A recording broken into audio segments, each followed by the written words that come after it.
Mm, Listo, ya inició acá la grabación.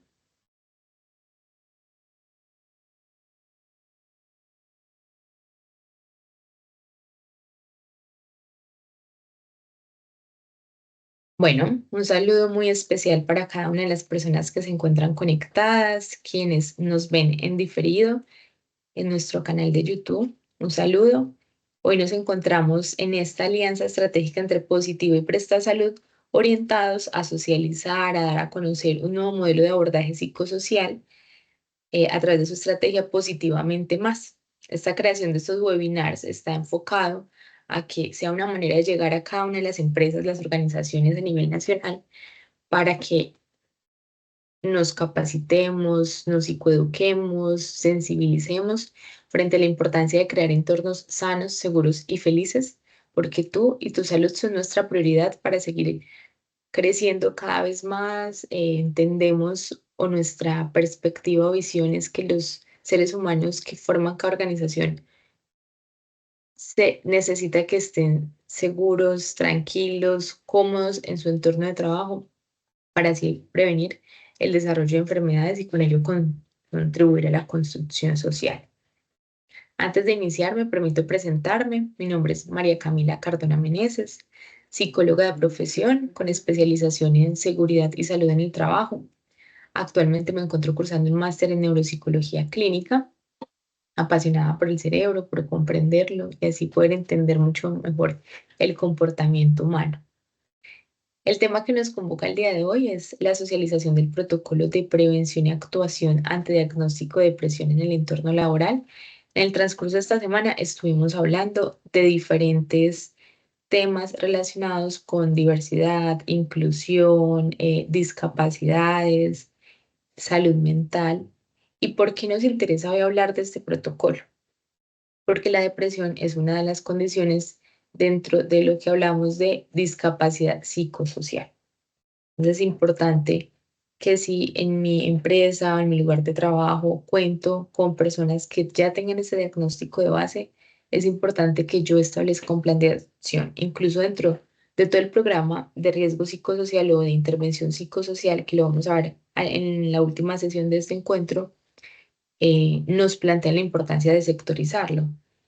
Y siendo este un problema de salud pública, podríamos decirlo, porque cada vez son más los diagnósticos de ansiedad, depresión, que se están entregando debido muchas veces a las circunstancias de las condiciones propias del trabajo, pues aún es más importante conocerlo. Este protocolo, lo que vamos a hacer es la socialización del protocolo creada por el Ministerio de Trabajo. Probablemente muchos los conozcan, si acá tenemos líderes de seguridad en el trabajo, colegas. La idea es que construyamos un espacio, si bien yo traigo como un breve resumen o puntualizaciones muy concretas de lo que es el protocolo es muy extenso y si alguno quiere precisar en algún aspecto, bienvenidos todos estos aportes. Entonces, bueno, brevemente les voy a mostrar lo que fue la ruta o lo que ha sido la ruta de conocimiento de esta semana. Como les mencionaba, hablamos de cerebro, de atención plena, de todas las funciones cognitivas o procesos cognitivos necesarios para yo tener un desempeño laboral óptimo, relaciones sociales funcionales que me permitan construir y alcanzar objetivos organizacionales. Luego entramos con todo lo que tenía que ver con discapacidad, desde el proceso de sensibilización, humanización, reconstrucción de conceptos frente a esta situación.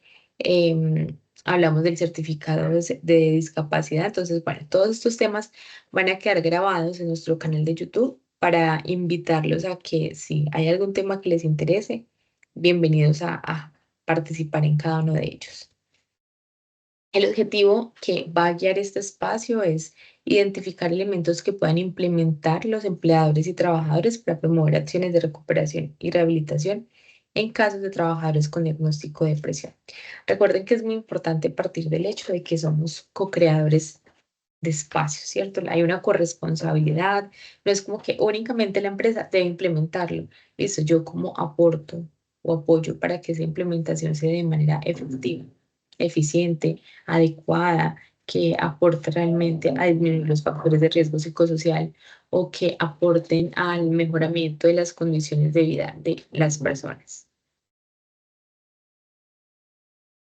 La idea es que como es un espacio de construcción en conjunto, que lo hagamos basados en el respeto, en el diálogo efectivo y efectivo, es decir, teniendo ese tacto humano para comunicarle al otro, para hacerle saber que acá estoy para construir contigo, no para generar un conflicto. Yo creo que la diferencia debe invitarnos a revisar cómo podemos marcarle como el valor agregado a algo. No quiere decir que porque tú y yo pensemos diferentes debemos aislarnos. Entonces, bueno, no sé qué piensan de estos acuerdos. Me parece fundamental siempre que en todo tipo de relación deben establecerse acuerdos para que las cosas funcionen de una manera adecuada, haya respeto mutuo y demás. No sé si quieran proponer algún acuerdo adicionalmente, personitas que están conectadas. Entonces, siendo coherente con esto, los invito a que nos permitamos unos minuticos de conexión con sus cuerpos, sus mentes, de escucharlos, ver qué tienen para comunicarlos y de esta manera permitirnos estar presentes, dejando a un lado los distractores si estamos desde nuestro trabajo, eh, dejar a un lado por un momento teléfonos, información externa que estemos recibiendo y permitirnos o regalarnos estos 50 minuticos.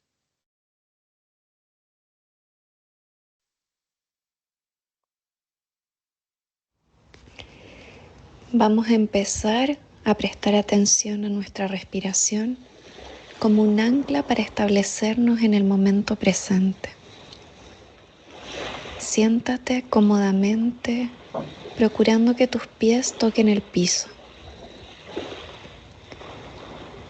Coloca tus manos sobre tus muslos y relaja tus hombros. Cierra tus ojos o descansa la mirada en un punto fijo en el piso, de manera que si llegas a distraerte y comienzas a mirar en otras direcciones, puedas fácilmente regresar a ese punto.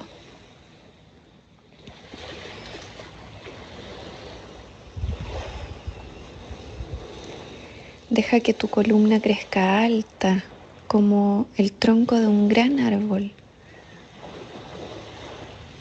Está derecha, pero no rígida. Nota tu cuerpo en este espacio y date el tiempo de identificar cómo te sientes.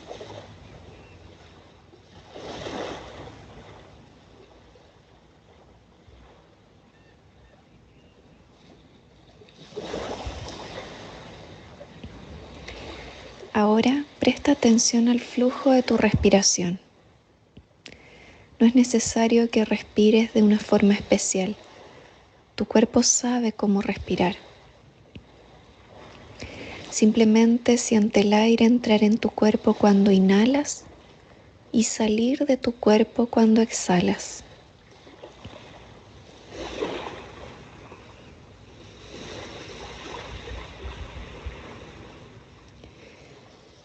Si al intentar prestar atención a tu respiración te distraes con otros pensamientos, emociones o sensaciones corporales, nota eso que te distrajo y luego intenta dejarlo ir, regresando tu atención al flujo de tu respiración.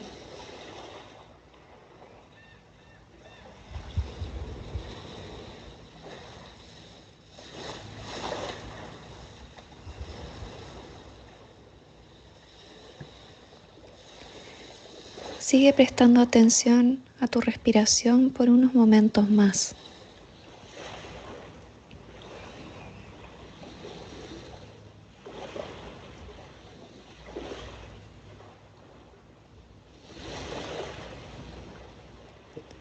Permite que cada inhalación sea un nuevo comienzo y cada exhalación un dejar ir.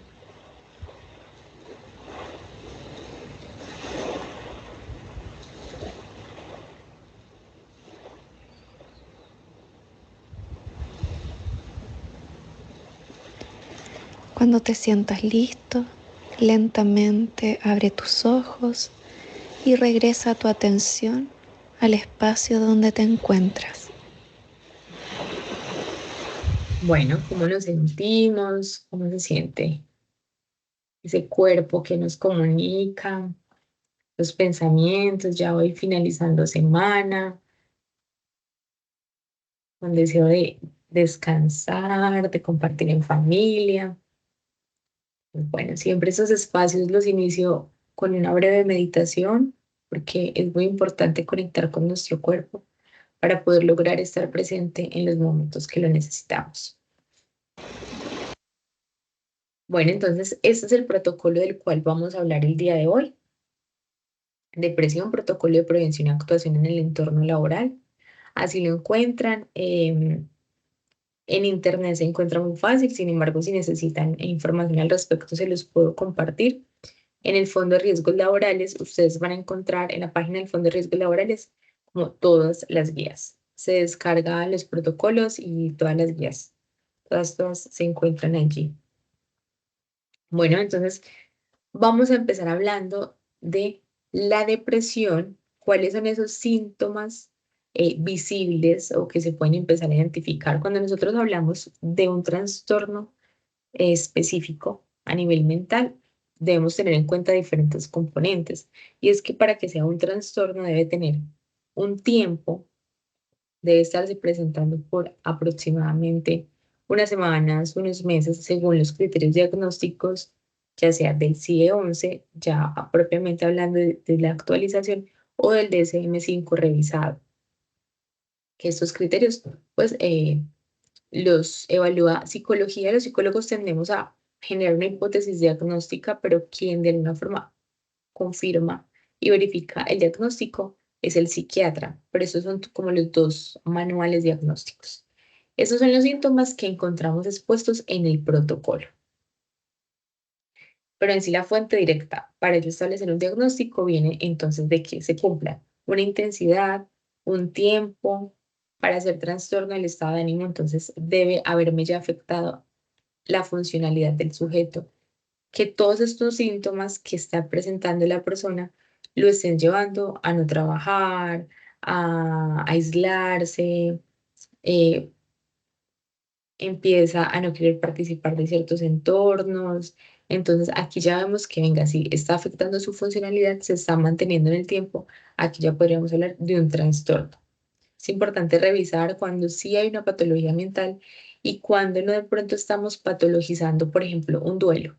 Es normal que durante unos días, un tiempo, la persona se sienta triste, se sienta con un estado de ánimo bajo, con llanto recurrente. Sin embargo, hay personas que pueden decir, no, llora, se siente triste, pero está funcionando, sigue participando en sus actividades, tal vez con no la misma energía que lo hacía antes, pero pues se nota que está presente.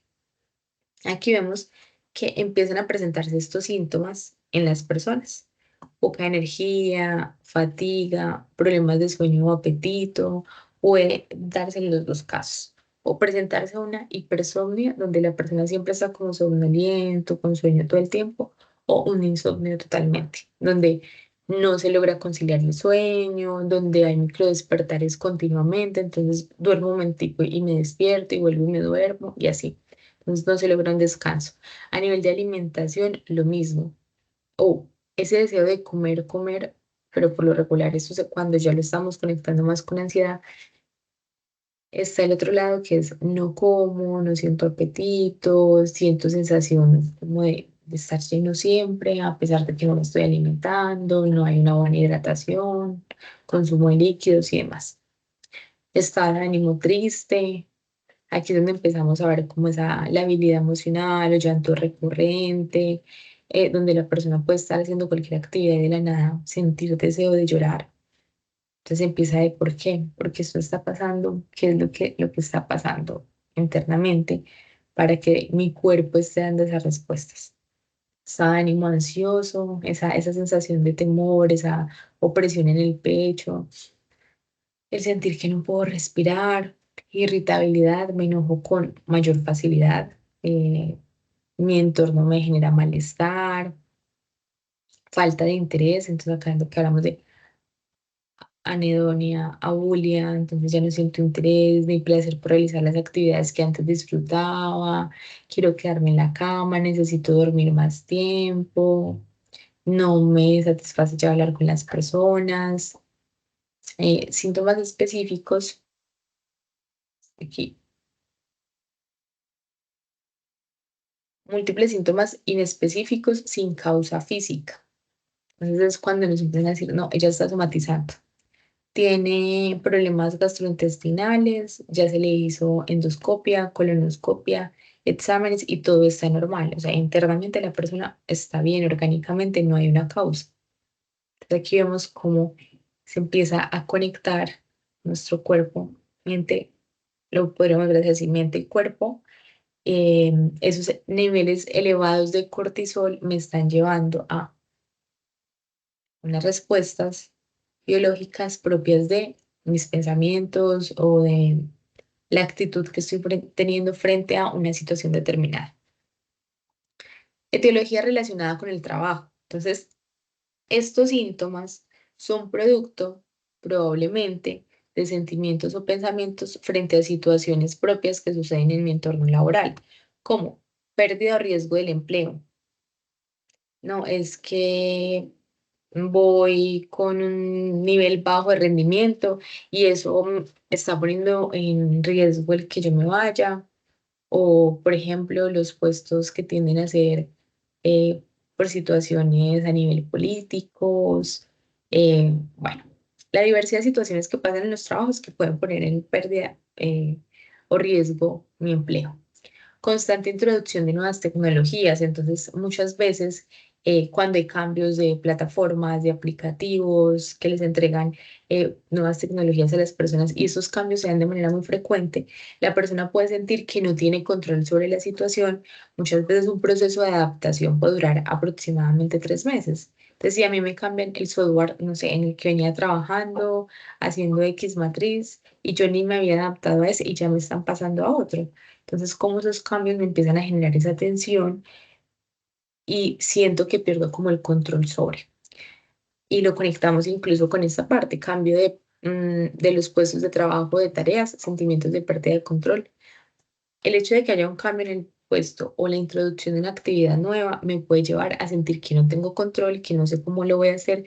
Y es acá donde yo tengo que ir evaluando eso y cómo voy fortaleciendo las habilidades de afrontamiento de las personas. ¿Qué estrategias les puedo dar para generar un aprendizaje permanente? Para buscar qué otra persona que de pronto tengamos experiencia le puede explicar qué estrategias como empresa busco, pero también yo como colaborador, qué puedo hacer para disminuir esta tensión, qué acompañamiento necesito solicitar. Permanente demanda de cualificación de aprendizaje, nuevas habilidades y competencias que lo conectamos. Miren que estos tres precisamente se conectan mucho, lo podríamos ver como si fuera la puntica de cada triángulo, porque entonces me cambian, empecémoslo por esto, me cambian de trabajo o de puesto de trabajo, de funciones, o me agregan unas funciones nuevas, me introducen una nueva manera de hacer la actividad y esto me lleva a que tengo que desarrollar nuevas habilidades. Entonces, ¿cómo hago? ¿Cómo consolido ese aprendizaje? Y más si de pronto se generan a veces reprocesos o cambio constante, pues se hace un poco más complejo. Entonces, estas situaciones que vemos acá, estas síntomas, signos, sintomatología, factores de riesgo, quiero que veamos como un breve video que nos muestra, son cortos de películas, pero nos muestra como ese sentir, lo que puede pensar o por lo que puede estar pasando una persona con un estado de ánimo depresivo, probablemente con diagnóstico ya.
social te dificulta socializar con otros? Así es. Este tipo de pacientes tienen miedo y evitan interacciones con otras personas porque creen que los extraños los vigilan y siempre temen que hablen a sus espaldas. Eso es como una especie de paranoia. Acertaste. Pero siendo más exactos, tienen miedo de ser juzgados. ¿Qué se siente? Se siente como si estuvieras atrapado en una jaula transparente. Como si todos te miraran. Porque eres el espectáculo principal. Puede ser estresante, sofocante. Todas las enfermedades empiezan con pérdidas. Ya sea perdiendo algo que apreciabas mucho o perdiéndote a ti mismo. Bueno, bienvenidas las personas que se nos están conectando. Alexander, Olga, bienvenidos. ¿Qué pudimos ver en este video sobre la depresión? Aquí vemos los 4 componentes que se presentan en la depresión cuando hablamos de el plano afectivo, cognitivo. Entonces, ¿cómo expresa las emociones? ¿Qué piensa la persona? Lo afectivo. Ve lo cognitivo, lo conductual, ¿qué comportamientos puede manifestar? ¿Cómo, cómo se comporta? ¿Cómo conectamos estas 3 cosas? Cuéntenme ustedes, si lo clasificamos de esa manera, ¿cómo lo podemos ver?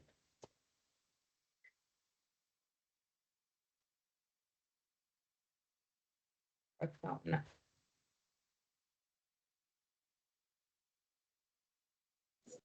Buen día para todos.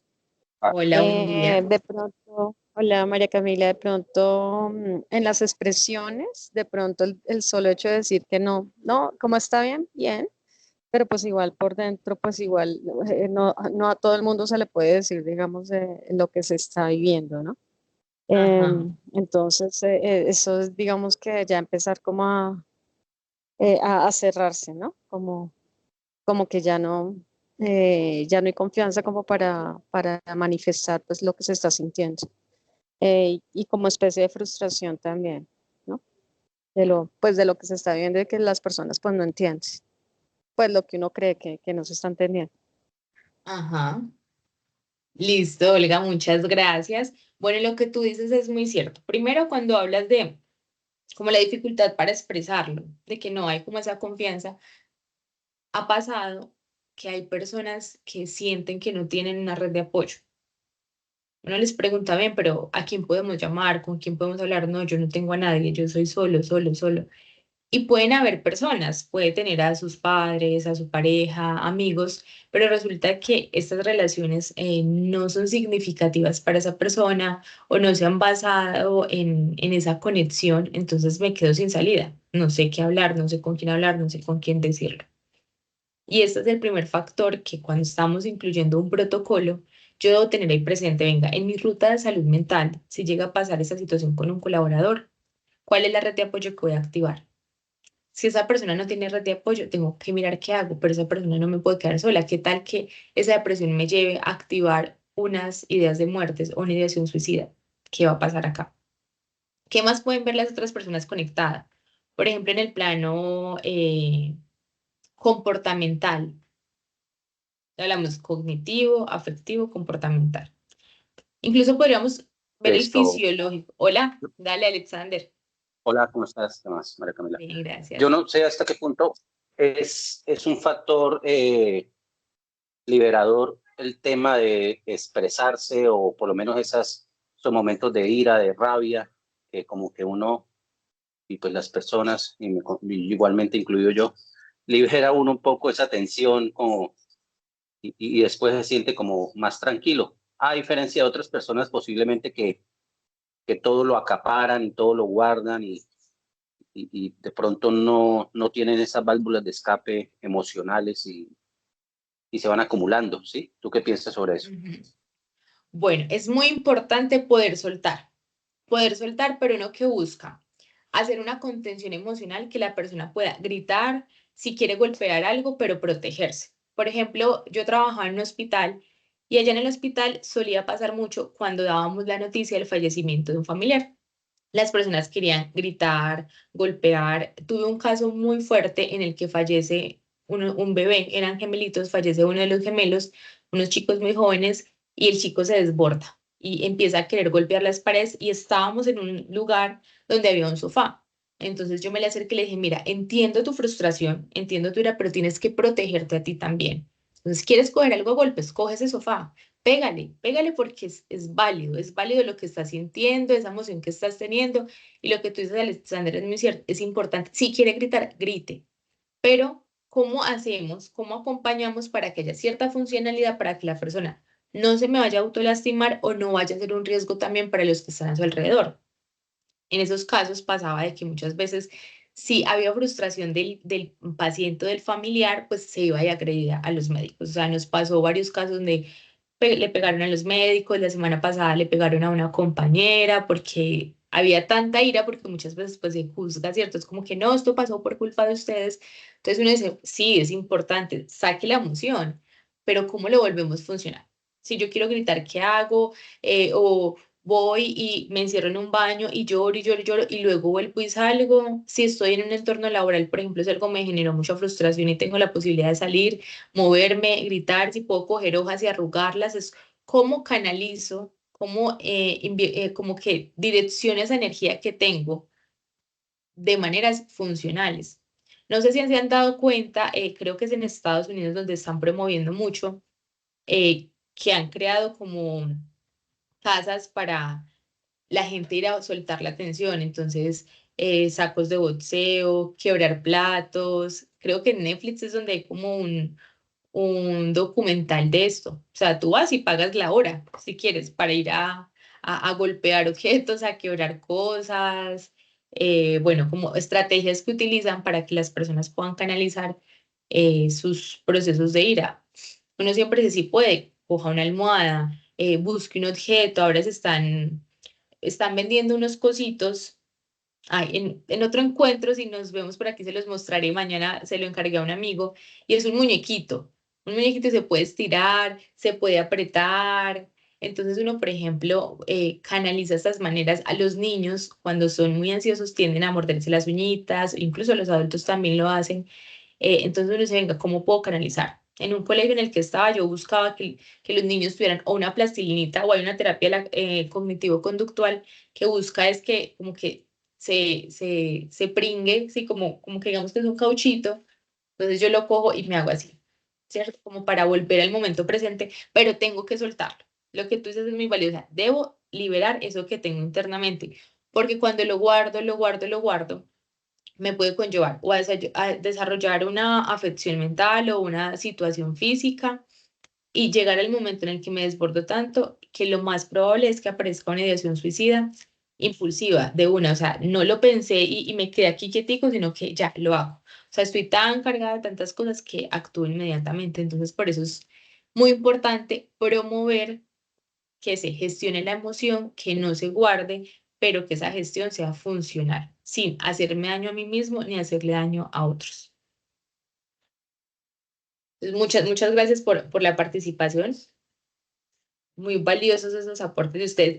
¿Es claro, Alexander, o tienes otra pregunta? ¿O cómo ves también qué piensas de esto que te digo?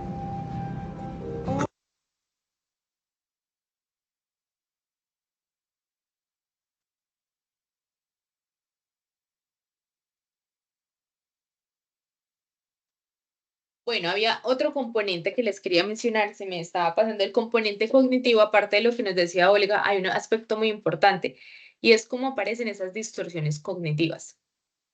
La minusvalía, la baja autoestima, el sentir que ya no se es bueno para algo, que sí, que ya no está como ese peso. Y esto muchas veces vienen, estas distorsiones cognitivas vienen propias principalmente de las violencias. Entonces acá ya hablamos de síntomas, de algunos factores importantes de la organización que conllevan a que una persona pueda desarrollar ese tipo de trastorno.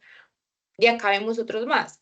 Comencemos por esa violencia. Esas distorsiones cognitivas aparecen cuando yo he sido sometida a entornos donde constantemente me están sobreexigiendo, no, pero es que así no es, pero es que si no queda así, no, definitivamente usted como que no la va a lograr, uno le explica y usted no la coge, no. Entonces uno dice, venga, ¿Será que sí? ¿Será que yo soy eso? ¿Será que entonces yo soy mala para esto? ¿Será que entonces yo no sirvo? Y empiezan todas esas distorsiones cognitivas, la persona se lo empieza a creer y entonces luego aún es peor. El deseo y la tristeza eh, continúan permanentes. Otros factores de riesgo están el exceso de demandas. Entonces, constantemente te pido y te pido, te pido actividades y esto lo conectaría yo con algo que he visto en los lugares de trabajo y siento que hace parte como de la cultura colombiana. No he estado en muchos trabajos, llevo 4 años de experiencia laboral, pero en los espacios que he estado veo que hay mucha desorganización, que tienden como a todo es para allá, para allá. Cuando uno dice, pero venga, y si nos planificamos con 15 días, con una semana, ¿qué tal si montamos a fin de cada 15 días, hacemos una evaluación de cuál va a ser nuestro trabajo del mes? No, todo es de una, ay, sí, mañana hay que hacer esto, hay que enviar esto ya mismo. Y entonces hay muchas personas que, o algunas de las personas que tienen una estructura mental organizada, esto conlleva a colapsar. Y yo creería que así no sea el más organizado, que a ti te pidan de un día para otro algo que tú no lograste preparar, eso va generando tensión. Y si se vuelve parte de una cultura organizacional, donde cada semana todo el tiempo se está corriendo, donde tú dices, no, esta semana voy a hacer estas actividades para sacarlas, y mentiras que te la cambian y te la cambian y te la cambian, esto va conllevando a un estrés permanente. Se puede llegar a volver una cosa en el caso de que te pido y te pido, pero esto, pero ya, pero entonces no ha terminado esto y entonces todo se vuelve una revoltura que lleva a una situación de estrés muy, muy, muy fuerte. Y yo creo que la mayoría de personas han pasado como por ahí. Yo ya pasé por esas situaciones también que uno dice, es complejo y yo me sueño el día de que de verdad encontremos lugares de trabajos seguros, sanos y saludables. Esa es como mi visión cada día. Y por eso elegí esto, porque yo digo, esa es mi meta, como que no poder llegar con estas cositas y ustedes que están aquí, qué bueno que se forman con esto para de pronto empezar a promover a través de pequeños actos, sensibilizar, para que se empiecen a cambiar esas culturas corporativas que no le hacen mucho bien a las personas.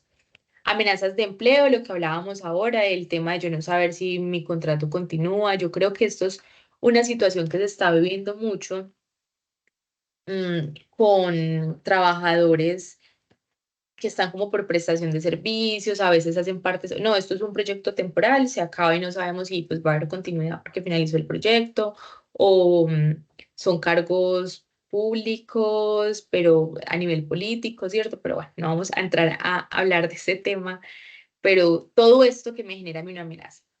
Expectativas no satisfechas, dificultades para conciliar con la vida personal y familiar. Entonces se junta todo. Hay un exceso de demanda, una situación en el trabajo que cada vez me piden más, entonces no me queda tiempo para llegar a casa y poder descansar, sino que debo seguir laborando. El fin de semana debo seguir haciendo porque si no en la semana probablemente no me va a rendir y se deja de pasar ese tiempo con la familia, se empiezan a afectar las relaciones de pareja, las relaciones familiares, el vínculo con el hijo y bueno, aún se aumentan más las situaciones.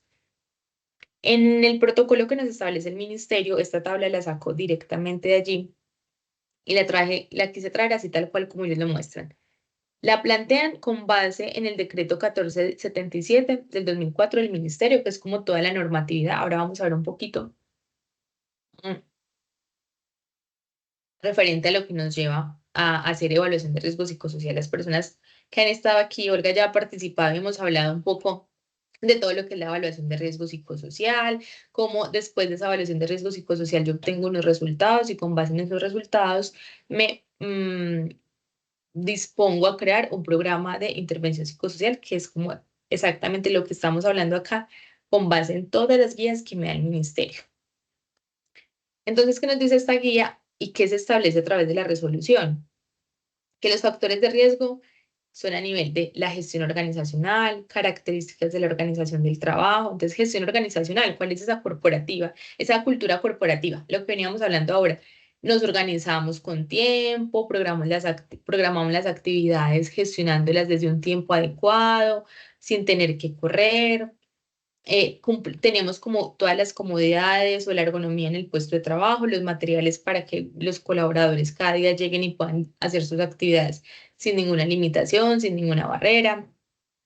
Características del grupo social del trabajo, cómo es esa interacción social, esas relaciones sociales en el trabajo, cómo se dan, hay inclusión, hay diálogo respetuoso, afectivo, condiciones de la tarea, carga física, condiciones del medio ambiente de trabajo, lo conectamos, interfase persona-tarea. Esa interfase persona-tarea la podemos ver desde si la persona tiene las competencias necesarias para llevar a cabo la tarea. Jornada de trabajo. ¿Qué tan extensa es esa jornada de trabajo? Dentro de esas jornadas de trabajo estoy haciendo pausas activas. Dice, puede presentarse en cualquier trabajo y puesto, su gravedad dependerá de la exposición a los agentes causales presentes en el ámbito laboral. Esta enfermedad se presenta principalmente en trabajadores de los sectores de servicios, educativo e industrial. Aquí agregaría yo salud. El campo de la salud de verdad tiene factores de riesgo psicosocial muy altos.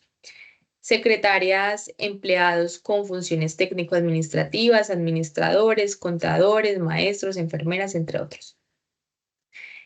Acá entonces decimos que todas estas situaciones me pueden llevar a desencadenar episodios depresivos y como les decía ahora, psicología genera hipótesis diagnósticas, psiquiatría me puede confirmar el diagnóstico y esos diagnósticos se establecen con base en los criterios establecidos en el CIE 11, este acá ya está desactualizado, esos manuales salieron como en el 2019, entonces ya estamos hablando de CIE 11 o DSM-5 revisado.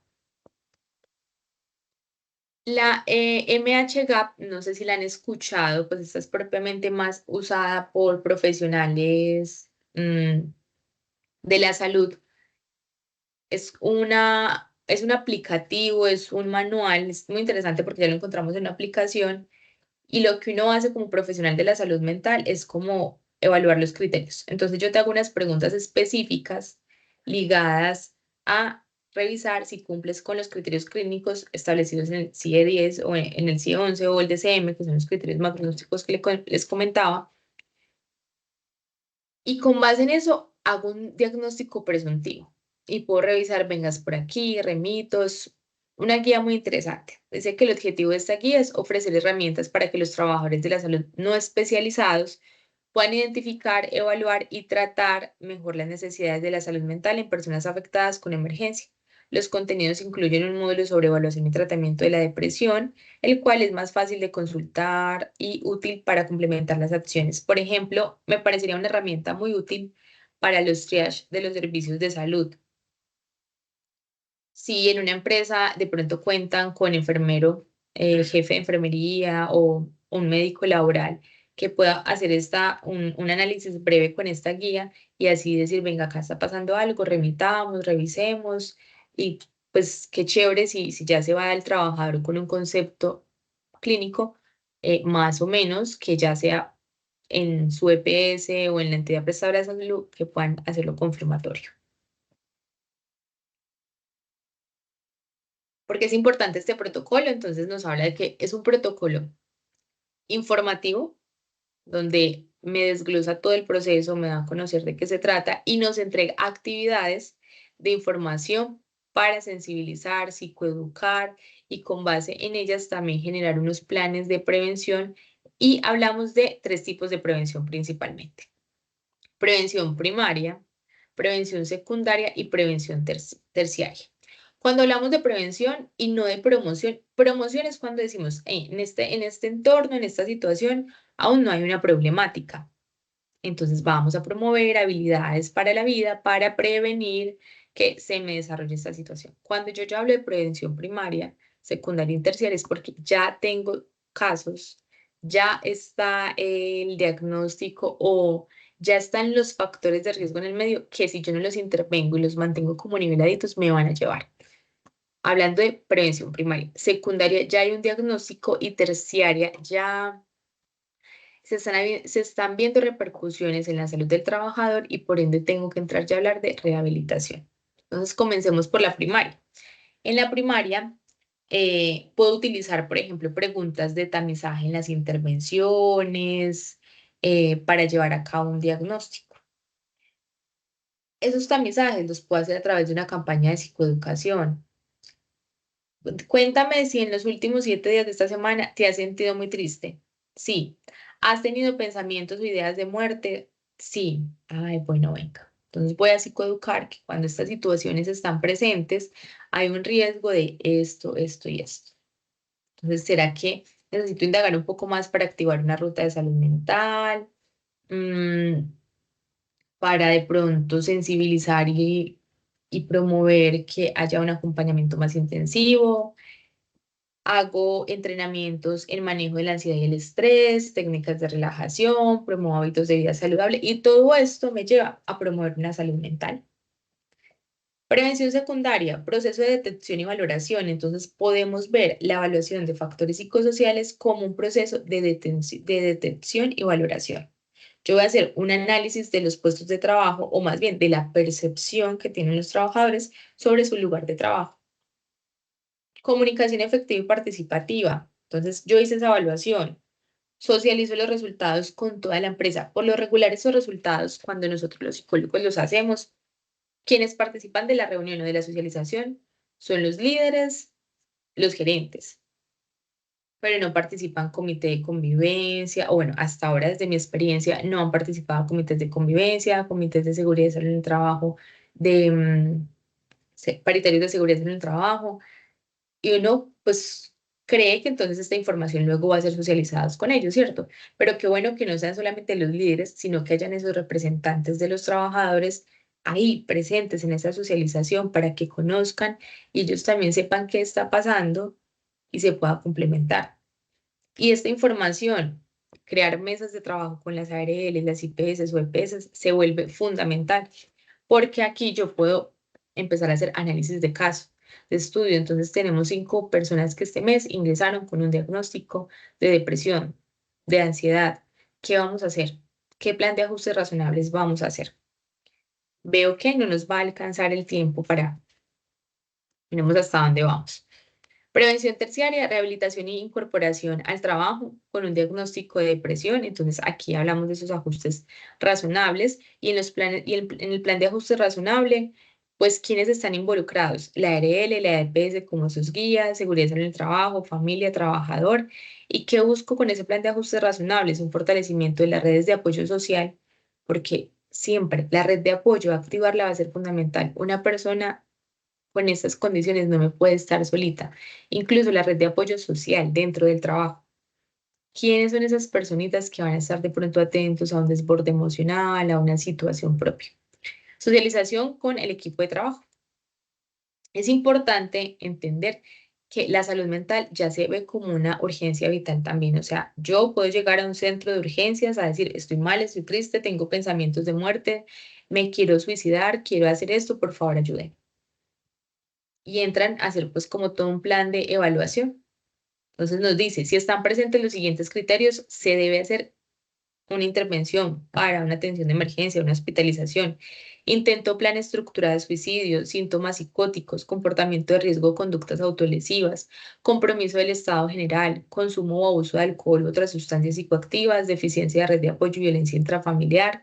Muchas veces mm, puede ser que este trabajador me esté presentando estos síntomas porque se está quedando a trabajar más, no precisamente porque haya una sobrecarga laboral, porque llegar a la casa puede ser un factor de riesgo.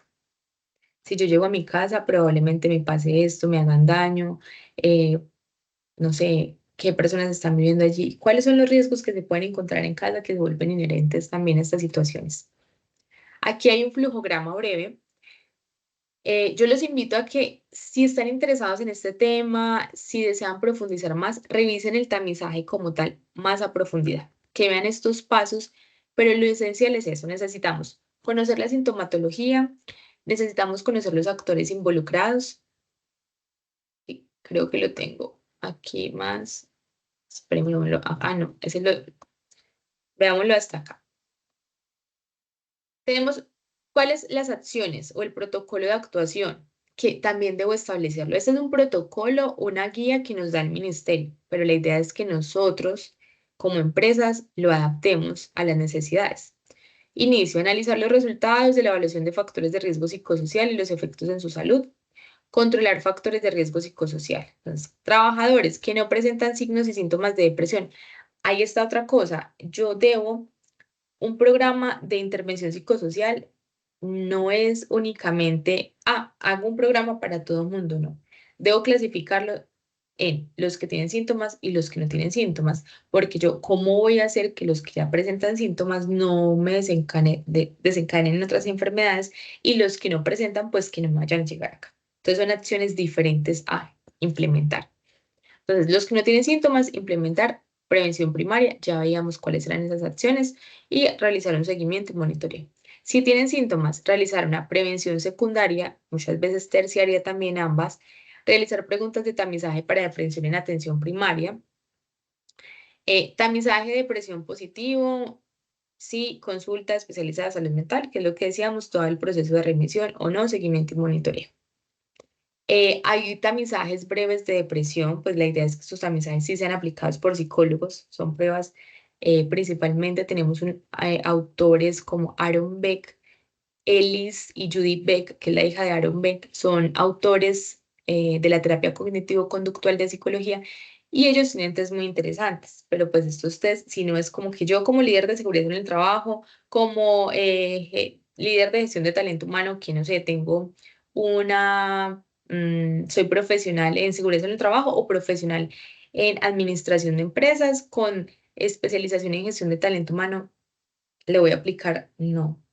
Ha pasado y nos hemos encontrado en empresas donde están aplicando cuestionarios que son netamente validados para la aplicación por un psicólogo, aplicando los otros profesionales porque son sencillos, o sea, son cuestionarios de 5 o 10 preguntas, me dice de una vez cómo calificarlo, pero no es el ideal. Yo no únicamente establezco un diagnóstico o un plan de acción con una prueba, con la aplicación de un tamizaje, tengo que ir más allá, entonces apoyémonos de profesionales de la salud mental para que esos cuestionarios sean aplicados. Aquí ya nos habla como de los objetivos. O sea, les traigo estos cuadritos para que los revisen y miren que el protocolo está muy interesante, que partamos siempre de aplicar ese protocolo, que es información que fue construida a través de investigaciones, validada, aprobada. Entonces, revisemos muy bien las fuentes con las cuales vamos a diseñar nuestros programas de intervención psicosocial, seamos cuidadosos y pensémonos los límites que tiene cada profesión. Yo como profesional en administración de empresas llego hasta aquí. Como seguridad en el trabajo, llego hasta acá. Como psicólogo, llego hasta acá. Yo por eso digo, yo como psicóloga hago impresiones diagnósticas. Yo no te voy a decir, este es tu diagnóstico como tal, porque debemos apoyarnos con otros profesionales. Y cuando yo hago un trabajo multidisciplinar, lo hago más completo y probablemente objetivo a cuando me quedo solo conmigo acá encasilladito y los otros profesionales que miren ellos por aparte, no. Eso es un trabajo en conjunto y para que se diseñen estrategias, actividades adecuadas, debo trabajar en conjunto. Miren que acá vemos cómo empiezan como a desligarse los responsables. Aquí ellos le ponen responsable como que, ven, tú lo vas a ejecutar, pero como hay una interacción, una comunicación constante de esto, cómo está, qué está pasando con esta información. Entonces, realizar actividades de psicoeducación. ¿Cuál es el objetivo? Implementar actividades dirigidas a prevenir casos de depresión. ¿Cómo lo voy a hacer? Ellos acá lo hacen de esta manera porque es todo articulado con el ciclo PHBA. Entonces, pues sí se vuelve muy interesante la forma en la que lo proyectan. Esta es una serie muy chévere que los invito a que se la vean. Está en Netflix, Una dosis diaria de sol, y ella es enfermera, ingresa a un hospital de salud mental a trabajar y pues siente mucha conexión con sus pacientes y termina desarrollando, em, creo que es una depresión, una ansiedad. Veámoslo así rápidamente. Buen día, soy la enfermera Jung Daun. Ni siquiera tenemos cortinas, así que nuestras mañanas comienzan más temprano que en cualquier otra sala.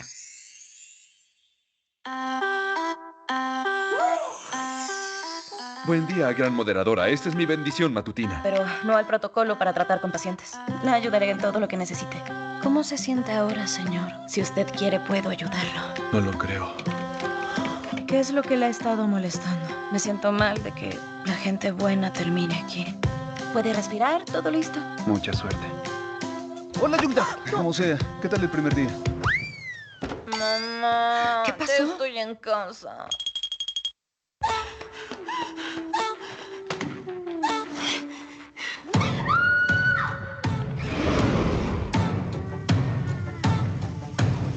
¡Señor Young! ¡Ah! ¡Señorita Young, muévase! Pero no sé qué debería hacer aquí para ayudarlos. ¡Señor Kim So-wan! La noche más oscura da paso al amanecer. ¿Cómo está la enfermera nueva? ¿Se está acoplando? La luz de la mañana brillará sobre usted. Es muy buena porque muestra todos los factores de riesgo psicosocial que están en este tipo de trabajo, al que se exponen los profesionales de la salud y cómo eso lleva a confrontarla tanto a ella que no sabe qué hacer y desarrolla un trastorno de depresión y cómo pasa todo el proceso en el que ya no lo reconoce, no lo reconoce, no lo reconoce, finalmente debe, o sea, su familia, sus amigos se empiezan a preocupar, ella entra en unas crisis muy fuertes, la deben hospitalizar en una unidad de salud mental y ella dice como que no, pero o sea, yo trabajo allá, ¿cómo? No quiero que se den cuenta, entonces bueno, se pierde un tiempo y cuando regresa como que ven, ¿y tú dónde estabas? Si te diste buenas vacaciones, bueno, y esto es producto después de que un paciente la agrede. Entonces, ¿cómo no solamente pasa en estos casos, como cuando nosotros trabajamos en atención al público, las personas que trabajan en bancos, en empresas de esto público, de energía, de agua, siempre están expuestos al yo tener que atender cliente, estoy expuesto a que me agredan, a que me insulten y cómo esto me va generando unas altas demandas emocionales. Entonces, bueno, básicamente la conexión de este protocolo siempre busco llevarla más como a la reflexión porque todo el texto está a que conozcamos más o menos las ideas básicas, pero ya está en ustedes profundizar, leer más, si queremos sentarnos a hacer un programa, entonces cómo lo vamos a diseñar, venga, cuál va a ser la justificación y para yo hacer una justificación debo hacer una lectura del panorama en el cual estoy, de cuál es la cultura corporativa, de qué pasa en la organización en la que yo estoy. Entonces, bueno, antes de que cerremos esta primera fase, déjenme escucharlos, dudas, preguntas, comentarios. Y mientras eso pasa, les voy a compartir aquí el link, por favor, de asistencia, que me cuenten cómo les pareció. Recuerden que es muy importante que no se me vayan a ir sin registrarse aquí en este link, porque yo puedo ver sus apreciaciones. Por ahí vi tu correíto, Alexander. Apenas te lo voy a responder porque no he ingresado a los correos, pero claro que sí, ya quedamos en contacto. María Camila, gracias. Una pregunta, ¿cómo se busca ese protocolo? Te voy a enviar acá el chat en la página de Fondo de Riesgos Laborales Ok, y en esa página vas a encontrar todos los protocolos. Está ese que es el de acciones generales y, perdón, ese que es el de depresión, pero ese se conecta con uno de acciones generales que nos habla de otras situaciones e incluso hay ya un protocolo específico para el estrés, de ese vamos a hablar como en noviembre, va a haber una invitada especial, una amiguita, colega, que les va a hablar de ese protocolo. Esa es la página y igual, si quieren, vengan que yo creo que se los puedo pegar acá y lo descarguen. Si te queda fácil descargarlo ahí, pero se los puedo compartir de una vez, solo que no sé por qué no. Adjuntar, no me deja adjuntar. No, no veo cómo. Si quieres me escribes el correo, me das tu correo, yo te lo comparto por ahí. Pero igual, acá en la página es listo, muy gracias María interesante. Camila, mi amor. Dale, con gusto. Ustedes ingresan y la página de Fondo de Riesgos Laborales tiene mucha información, incluso para no estarse actualizando en normatividad. No encuentro acá el link. Ese es el link en general, pero quería enviarles el de los protocolos para que fueran directo a ese. Bueno, ¿quién más? ¿Tienen preguntitas?